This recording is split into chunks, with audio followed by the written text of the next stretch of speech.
राजस्थान के कोटपुतली बहरोड जिले में 150 फुट गहरे बोरवेल में गिरी 3 साल की बच्ची को एनडीआरएफ और एसडीआरएफ की टीमों ने 10 दिनों के कड़े रेस्क्यू ऑपरेशन के बाद बाहर निकाल लिया। बुधवार को बेहोशी की हालत में बाहर निकालने के बाद चेतना को तुरंत अस्पताल में भर्ती कराया गया, जहां डॉक्टरों की टीम ने उसे मृत घोषित कर दिया। एनडीआरएफ की टीम के प्रभारी योगेश मीना ने बताया कि जब बच्ची को बाहर निकाला गया तो उसके शरीर में कोई हरकत नहीं थी। अधिकारियों ने बताया कि चेतना को तुरंत एम्बुलेंस से कोटपुतली के बीडीएम अस्पताल ले जाया गया, जहां डॉक्टर्स की टीम ने उसे मृत घोषित कर दिया। न्यूज़ इन राजस्थान की इस खास रिपोर्ट में हम आपको बताएंगे 10 दिन के इस कड़े रेस्क्यू ऑपरेशन के बारे में। बोरवेल में गिरी 3 साल की बच्ची का 10वें दिन बुधवार को रेस्क्यू टीम ने बोरवेल से बाहर निकाल कर रेस्क्यू किया। फिलहाल एनडीआरएफ के जवान चेतना को जिला बीडीएम अस्पताल लेकर गए, जहां कलेक्टर कल्पना भी मौके पर मौजूद रहीं। एएसआई महावीर सिंह चेतना को लेकर बाहर निकले। जिला कलेक्टर कल्पना अग्रवाल ने बताया कि कुछ देर में चेतना को बोरवेल से निकाल लिया जाएगा। करीब 170 फीट गहराई में सुरंग खोद रही टीमों को उसकी लोकेशन मिल गई थी। जल्द ही बच्ची को बाहर निकाल लिया गया। मौके पर एम्बुलेंस और पुलिस जाब्ता तैनात कर दिया गया। बीडीएम अस्पताल में अलग से सुरक्षा लगा दी गई। मौके पर जिला कलेक्टर, पुलिस अधीक्षक सहित शासन के आला अधिकारी मौजूद रहे। इससे पहले भी उसे निकालने की 5 से ज्यादा कोशिशें फेल हो गई। इसमें 4 बार देशी जुगाड़ से भी कोशिश की गई थी। इस दौरान परिवार ने भी अधिकारियों पर लापरवाही का आरोप लगाया था। बोरवेल में फंसी चेतना करीब 8 दिन से कोई मूवमेंट नहीं कर रही थी। बताया जा रहा है कि बच्ची को बोरवेल से निकाल लिया और एल आकार की खुदाई की गई, जिसके बाद यह सफलता प्राप्त हुई। 23 दिसंबर 2024 दिन सोमवार दोपहर करीब 1:30 पर 3 साल की चेतना खेलते खेलते बोरवेल में अचानक गिर गई। रोने की आवाज सुनकर परिजनों ने पुलिस प्रशासन को सूचना दी और रेस्क्यू ऑपरेशन शुरू हुआ। 24 दिसंबर 2024 बीच में तकनीकी कारणों से रेस्क्यू ऑपरेशन को रोका गया। 4 घंटे के बाद रेस्क्यू ऑपरेशन को दोबारा शुरू किया गया।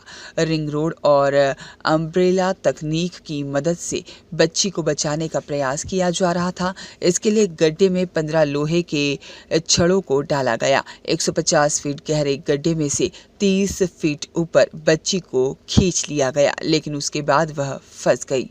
25 दिसंबर 2024 रिंग रोड और अम्ब्रेला जैसे जुगाड़ फेल होने के बाद फरीदाबाद से पाइलिंग मशीन मंगवाई गई। पाइलिंग मशीन से रेस्क्यू ऑपरेशन शुरू होने से पहले जेसीबी की मदद से गड्ढे खोदने का काम शुरू किया गया। गड्ढे में लगातार ऑक्सीजन सप्लाई भी की जाती रही। हालांकि इस दौरान भी कैमरे में बच्ची का मूवमेंट नजर नहीं आ रहा था। 26 दिसंबर 2024 उत्तराखंड से स्पेशल टीम को बुलाया गया, जिसके बाद पाइलिंग मशीन से लगातार खुदाई की गई। इस दौरान रुक रुक कर हो रही बारिश के कारण रेस्क्यू ऑपरेशन में दिक्कतों का सामना भी करना पड़ा। 27 दिसंबर 2024 कई बार रोकने के बाद फिर से रेस्क्यू ऑपरेशन शुरू किया गया। चेतना को बाहर निकालने के लिए रेड माइनर्स की टीम ने मोर्चा संभाला। रेड माइनर्स ने ही उत्तराखंड में टनल में फंसे मजदूरों को सुरंग खोदकर बाहर निकाला था।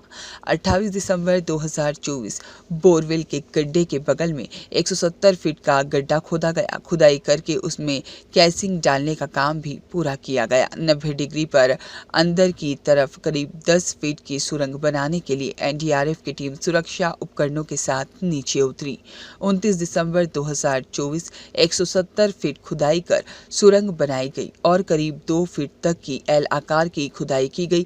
इस दौरान रास्ते में पहाड़ आ जाने से खुदाई में दिक्कत आ रही थी। 30 दिसंबर 2024 सुरंग की खुदाई का काम पूरा हुआ।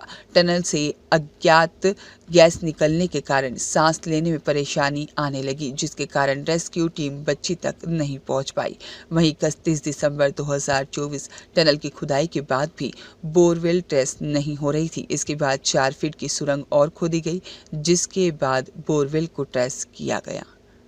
यहाँ देखा जाए तो यदि उस बोरवेल पर 1000 रुपए का ढक्कन होता तो शायद चेतना की जान बच जाती और 10 दिन में रेस्क्यू पर जो 5 करोड़ रुपए खर्च किए गए वह भी नहीं होते। चेतना बच जाती और यदि पत्थर लेकर ही उस जगह को ढक दिया जाता या 1000 रुपए का ढक्कन उस बोरवेल पर लगा दिया जाता तो चेतना की मौत नहीं होती। Bureau report.